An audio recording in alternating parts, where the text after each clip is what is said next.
घमंड किस बात का। महाकवि कालिदास बीच रास्ते में थे। उनको बहुत जोर की प्यास लगी। वहाँ एक पनिहारिन पानी भर रही थी। कालिदास बोले, माते, पानी पिला दीजिए, आपका बड़ा पुण्य होगा।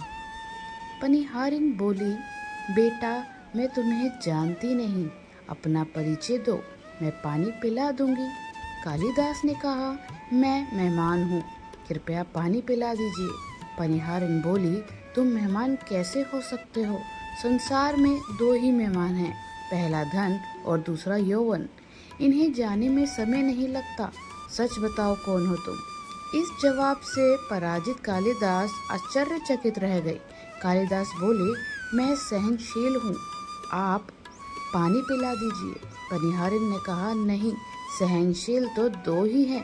पहली धरती, जो पापी पुण्यात्मा सबको बोझ सहती है, उसकी छाती चीरकर बीज बो देने से भी अनाज भंडार देती है। दूसरे पेड़, जिनको पत्थर मारो फिर भी मीठे फल देते हैं। तुम सहनशील नहीं हो सकते। सच बताओ, कौन हो तुम? कालिदास मूर्छा की स्थिति में आ गए और तर्क वितर्क से झल्ला उठे। कालिदास बोले, मैं हठी हूँ।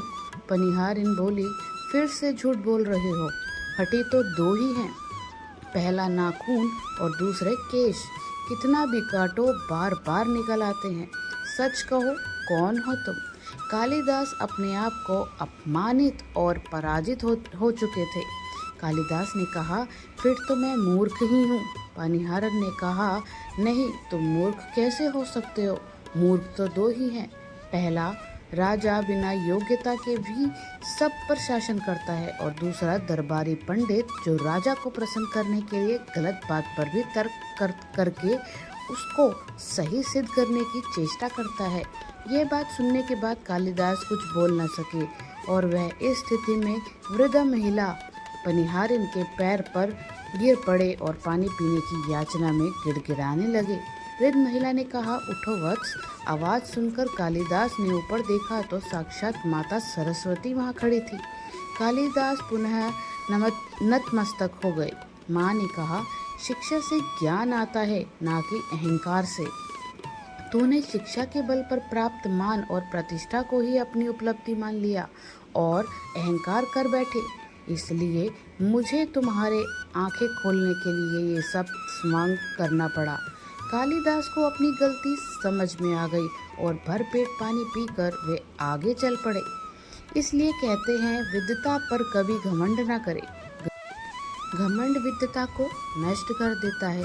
दो चीजों को कभी व्यर्थ नहीं जाने देना चाहिए, अन्न के कण को और आनंद के क्षण को। घमंड किस बात की करते हो?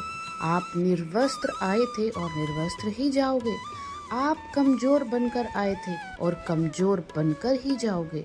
आप बिना धन संपदा के आए थे और इसके बिना ही जाओगे। आपका पहला स्नान भी आपने स्वयं नहीं किया और आपका अंतिम स्नान भी आप स्वयं नहीं कर पाओगे। यही सच्चाई है। फिर किस बात का इतना घमंड है? और फिर किस बात की इतनी दुर्भावना? किस बात की इतनी खुदगर्जी? इस धरती पर हमारे लिए बहुत ही सीमित समय है और हम मूल्यहीन बातों में बर्बाद कर रहे हैं। इसलिए अभी से प्रभु की आराधना में लग जाइए। मित्रों, आपको यह वीडियो अच्छी लगी हो तो कृपया वीडियो को लाइक करें। धन्यवाद।